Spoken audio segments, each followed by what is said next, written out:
welcome back to another Models by me. This time we'll be looking at Eduards 1/72nd scale F6F-3, the Wildcat's bigger brother, the Hellcat. So we'll do this in the usual manner. We'll start with the outside of the box, then the contents, then the instructions, and then the sprues. And so only a little brief history on the Wild Hellcat. I will keep getting those two mixed up. So a brief history on the Hellcat. So it first flew in 1942 before finally being introduced in frontline services in 1943. It was eventually retired in 1960, so lasted a fair while. Many of them later ones actually being equipped with radar, and normally you would see like a big dome on the side of the wing there. That normally was like an early version of the radars.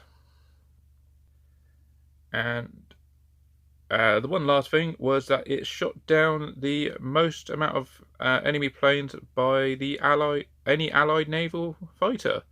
It was just over 5,000, so quite a vicious little plane, this thing. I'll say little, and if the Wildcat is a big plane, and the Hellcat is the bigger brother,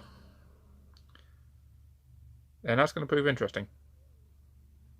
Alright, so let's continue with this unboxing.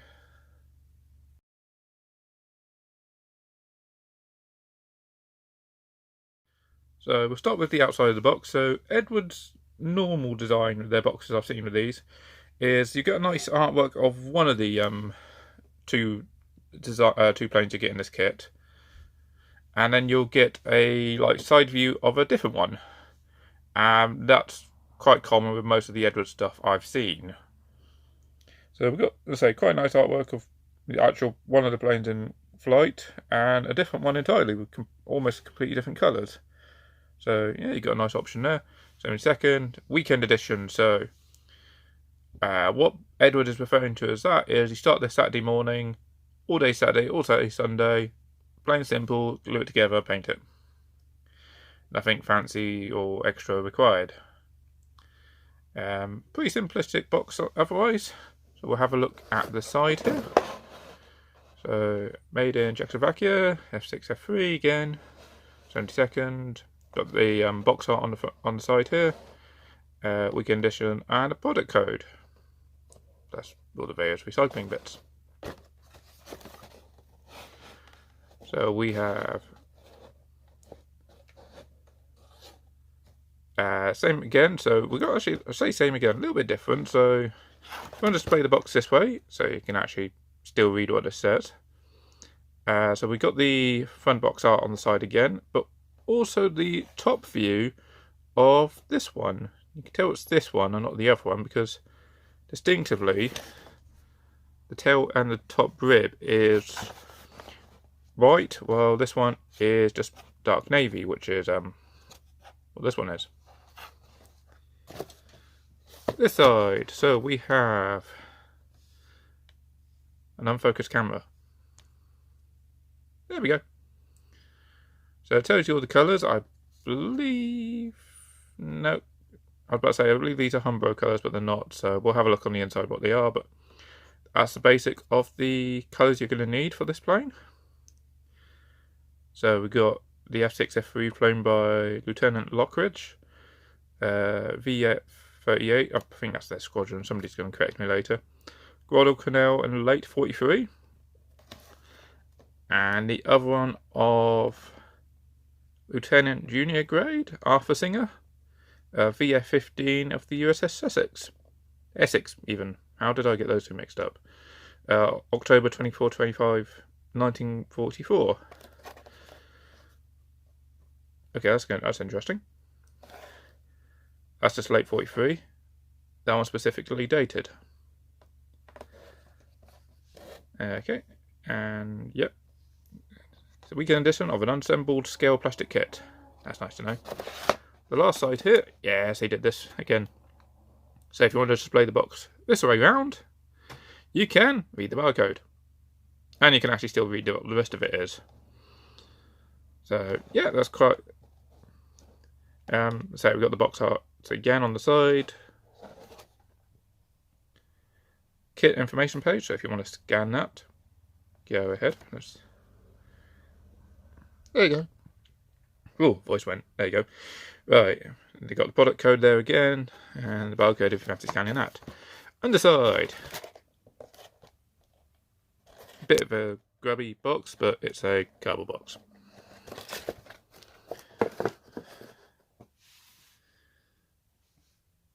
There we go, refocused. Just in time to have a look at the contents.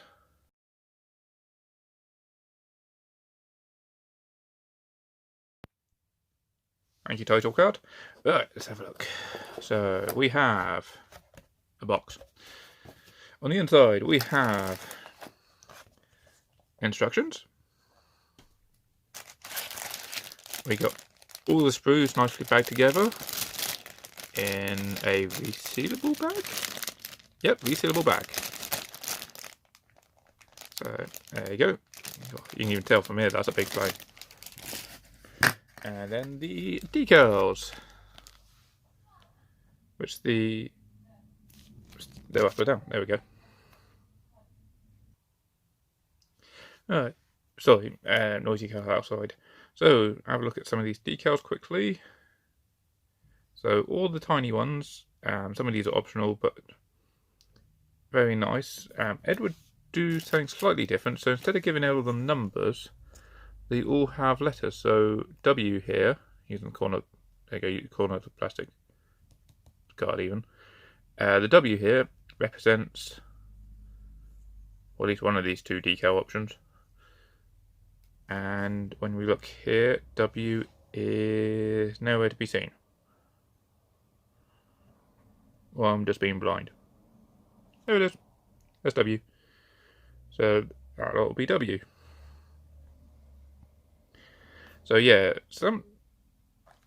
it does give an extra level of detail, these little ones onto the plane, but boy are they fiddly at times. Let's have a look at the big decals. So if I was getting monetized, I'd probably get demonetized for the pin up there, but they're not too bad. Decaled seat belts, kill markings, and the various dials and stuff.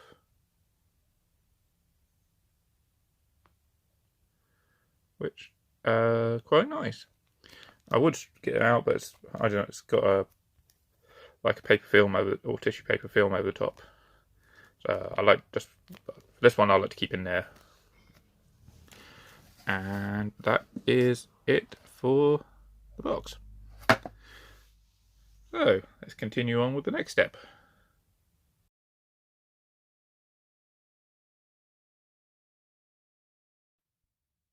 Instructions. I love Eduard's instructions. So spoilers, spoilers, yeah, I do love their instructions. Right, so like most model manufacturers, they'll, I was about to say print out, they will manufacture all these sprues with loads of optional extras. Conveniently, not only is this like a guide, so if you're looking for, I'm just saying A10 because I just spotted it there. You can't find A10, you can come back here and go, right, which one's A10? There he is. And then go and find it on the sprue. There it is. But all the ones you don't need, they're all blanked off, so you can't. It gives you a subtle clue you don't need them. On the plus side, if you want to get another one of these, but have decals for a different option, say like has rockets for example, but you can't get you got some leftover decals for a rocket version, but you can't get the kit again, we can just buy this one and it comes with everything again anyway. I say I love Eduard's instructions. I'm referencing a previous video, but the previous video I didn't finish. I didn't publish it in the end. Apologies. There is another Eduard video inbound. So carefully read instructions. There you go.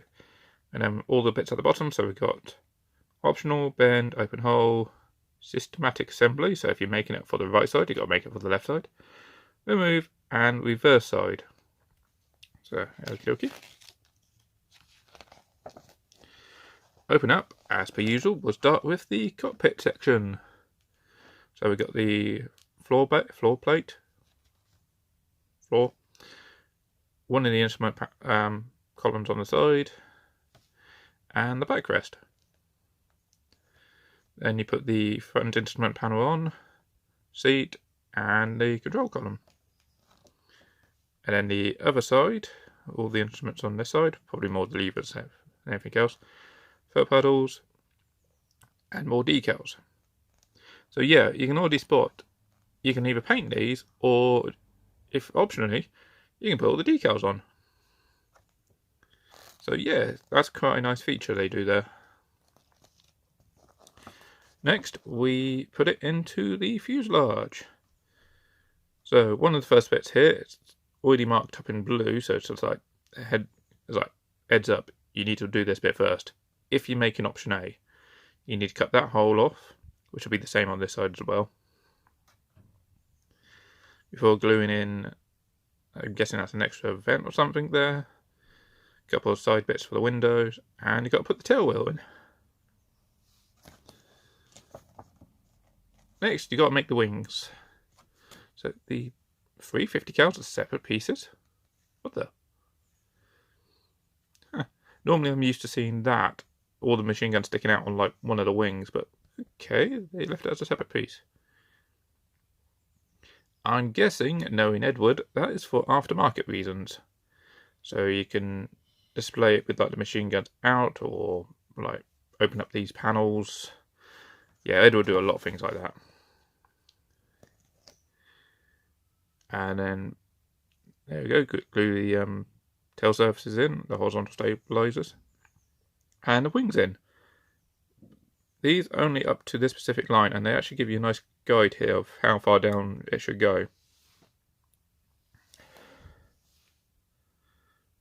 Next we have the engine. So make the cowling first, and then put the front part of the cowling on. And then the engine.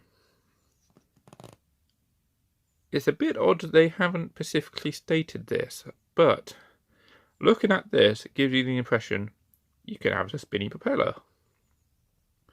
So first off, put the two banks of radials together. I'm guessing that's a carburetor, but somebody who knows engines more is going to tell me off. That goes on the front there.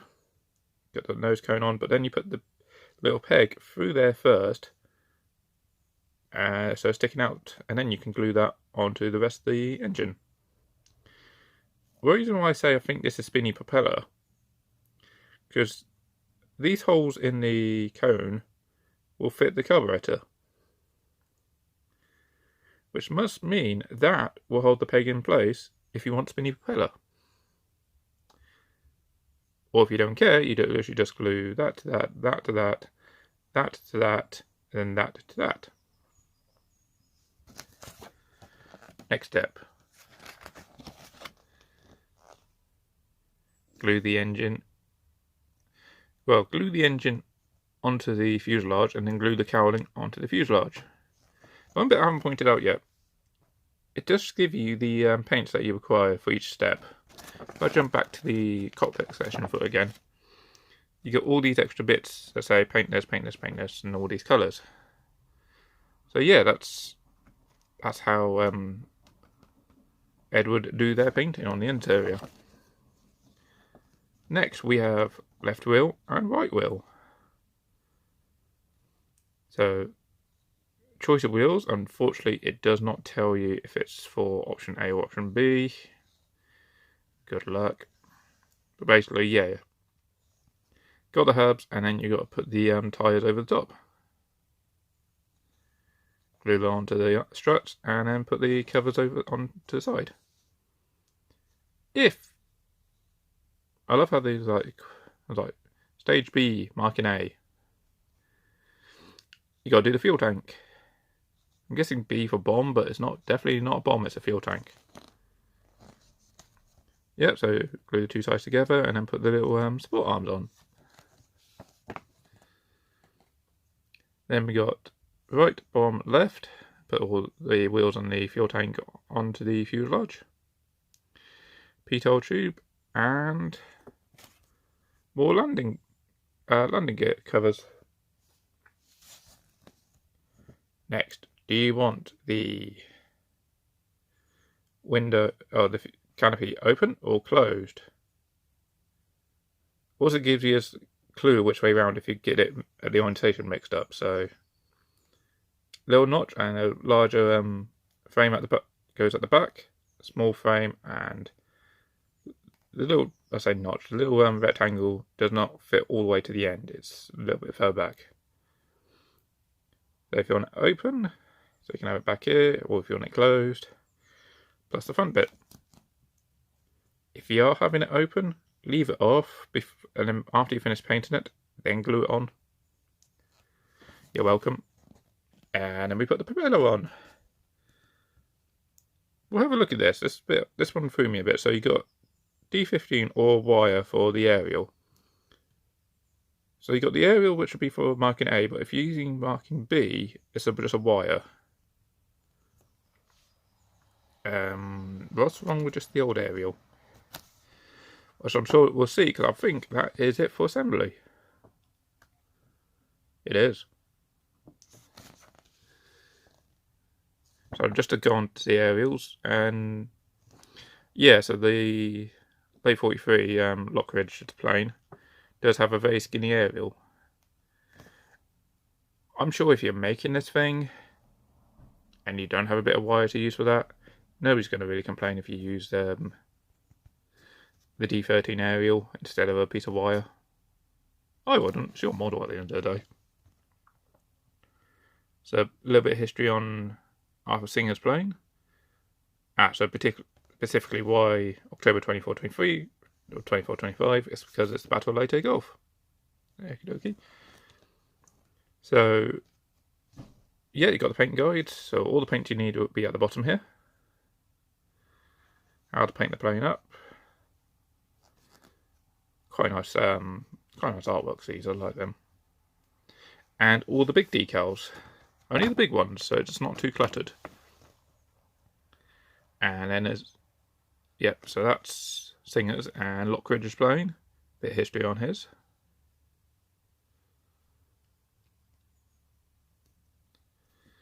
So say same again, you got all the paints at the bottom, plus red. The nose cone's red. And then yeah, the rest of the plane with all the big decals.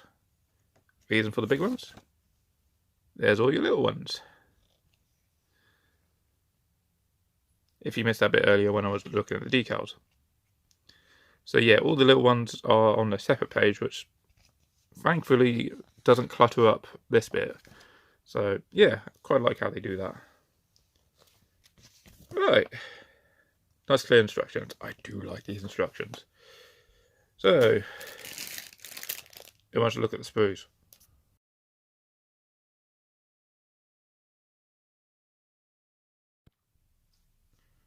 I'm guessing you all wanted to see the sprues. So, let's have a look. So, we'll start with the fuselage. And let's go to the cowlings first. There we go. So cowling wise, not too bad. We've got panel line. Ooh, very thin. Very thin panel lines. Yeah, these are tiny thin panel lines. Be careful if you're using paintbrushes on these ones.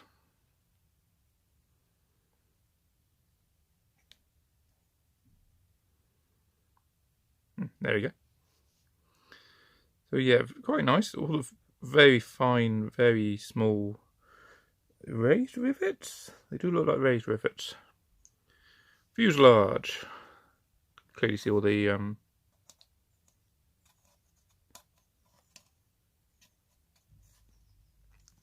very thin panel lines there. The exhausts, which are not drilled, are they? Just giving them up. No, I would have thought that would be just too impressive, even for Eduard. I honestly thought then the exhausts were drilled out, so there was actually holes there. They're not. I'd say that would be too impressive even for Eduard's standards. Outside fuselage not bad. Have a horizontal stabilizer, the cowling, not bad. Not too flashy, not flashy at all really. Cowling, again, another cowling. Again, it's so they can make multiple variations of the same plane. So yeah, quite nice. The interior, a little bit of detail. Yeah, only a little bit of detail. But the main reason being because it's all going to be in the cockpit section. So, yep, the fuselage is quite nice. I won't do that sprue just yet. We'll have a look at the wings. No detail whatsoever. Oh, it's upside down. There we go. So, wings. Again, all that fine detail there.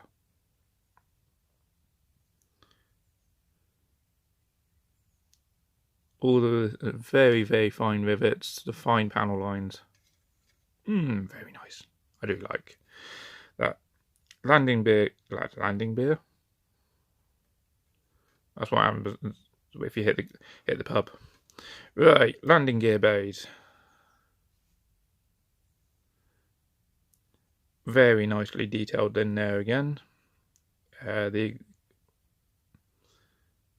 ejection chutes for the cartridges and the links, quite nice again. Same on the other side. Yeah, this is a really nice plane. Very nice. Well,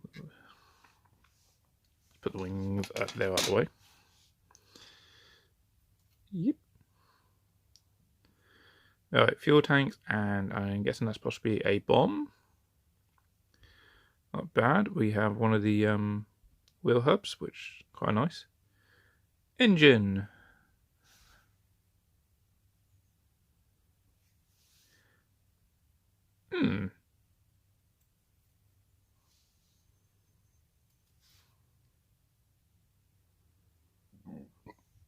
Excuse-moi. But that... I'm praising the kit on the rest of the detail, and yet the engine... not so much. Very odd. Okie dokie, the landing gear struts, again, quite nice. The instrument bits for the cockpit. So, very fine details, very fine. I'm sure if you had the Expert Edition, I can't remember what they call the other one, with the photo etch, you'll probably get even the levers for the throttle and fuel mixtures. You get all those that go in there as well. You know what I was saying about the later versions having a radar? There's the radar. Half of it at least. So propeller. Looks like a propeller. But quite a nice one. I'm guessing those are cannons. Interesting. Racks, all the missiles. Covers, backrest, slip them upside down. Not too bad. Oh, you do that around for the instrument panel.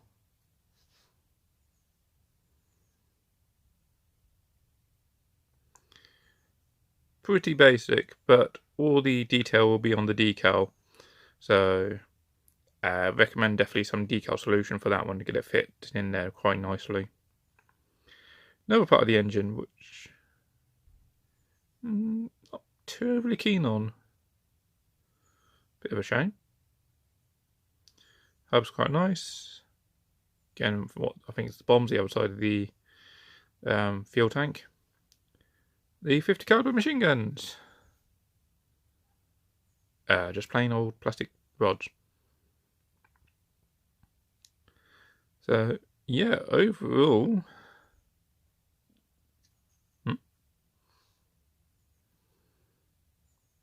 I'm guessing that one is if you're using photo etch. Sorry, the instrument panel here is what I'm referring to.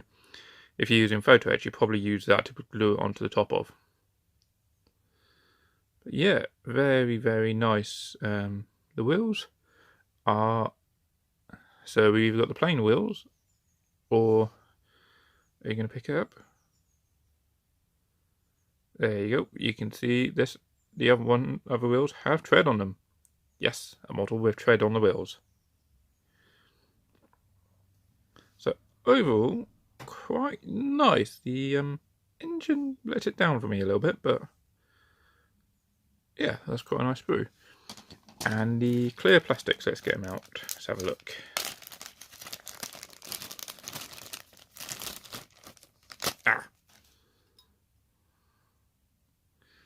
So clear plastic looks really nice. Got a couple of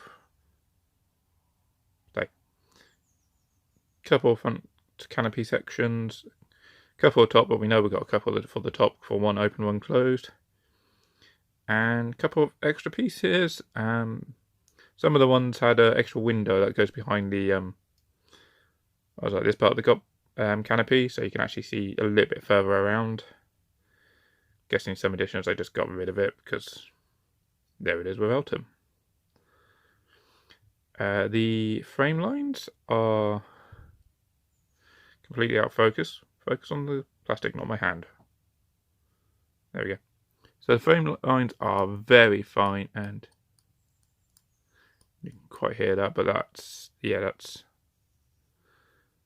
there. So that's, what about the front? Yeah, these are very fine frame lines. You're definitely going to need to take some time, or even try and get some masks, which you'll probably get from Eduard as well, to put over the actual glass bits, so when you paint, you don't get it on glass. I would probably recommend getting some of those, because those frame lines are very fine.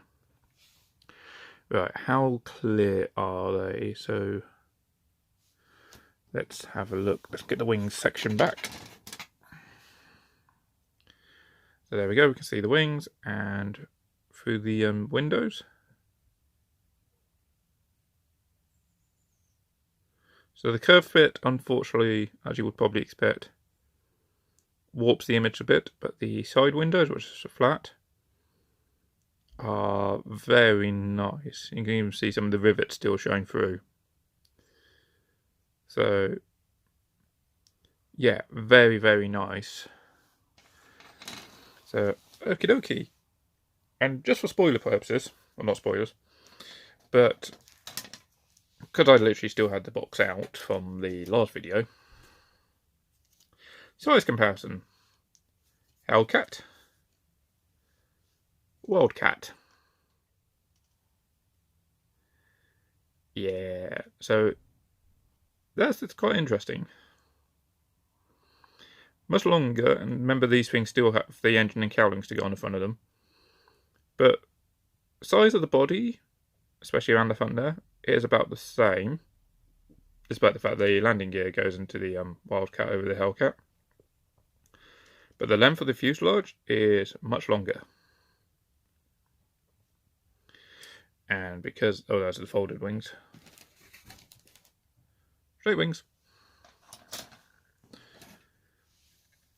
The wingspan is much bigger. Look at, there we go. So I think it goes up to about there into the fuselage, but you can still see even there. Much bigger wings, much bigger plane. So there you go. Difference between the Wildcat and the Hellcat, side by side. Right, let me pack this lot up and final thoughts. So, final thoughts on the Hellcat. This looks like it's going to be a really nice, lovely model to put together. As I say, it doesn't matter if you're going to be an experienced modeler or potentially even a beginner. This kit looks like it's going to be a nice one for anybody to pick up and and build. Basically, it's if you're a beginner just starting out, you've got the basic paints, slap it together. Yeah, it's, be good for you, be good for them, and good for yourselves. Or if you're a much more experienced one and you want to put much more love, detail, weather this thing down a bit, there's that option as well. This is a lovely kit for anybody, really. Would really look forward to making this one. So I just realised the box is all skewy. That's probably the camera, actually.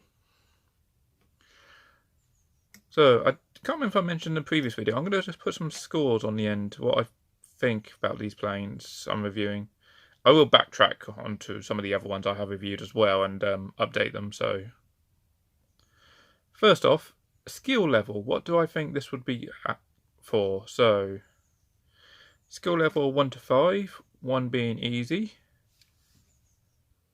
Sorry, 1 beginner, 2 easy, 3 intermediate, 4 experienced modeler, and 5 professional. I would say this is a 2. Pushing maybe a 3, but that's more for some of like the other options that are in there. Especially if you're just making this one where you don't have to cut out any holes except for the wire, which again you can just use the part from the other side. I would say this is a 2. It's a good beginner kit. I say not easy. But yeah, definitely say 2 for this one. So we'll then have the interior detail. So 1 being nothing, or jelly baby if they had a pilot. 5 being extremely well detailed, including the pilot not being a jelly baby. Interior for this thing, I would probably say a 4. Like 3.5, because while there's a little bit of detail for the interior, most of it you're going to get out of it is from decals. So 3.5. Exterior detail, 1 being pretty much nothing, 5 being really, really nice detail. Yeah, this is a 5. This is a 5, except the engine. The engine just came into the back of my brain then.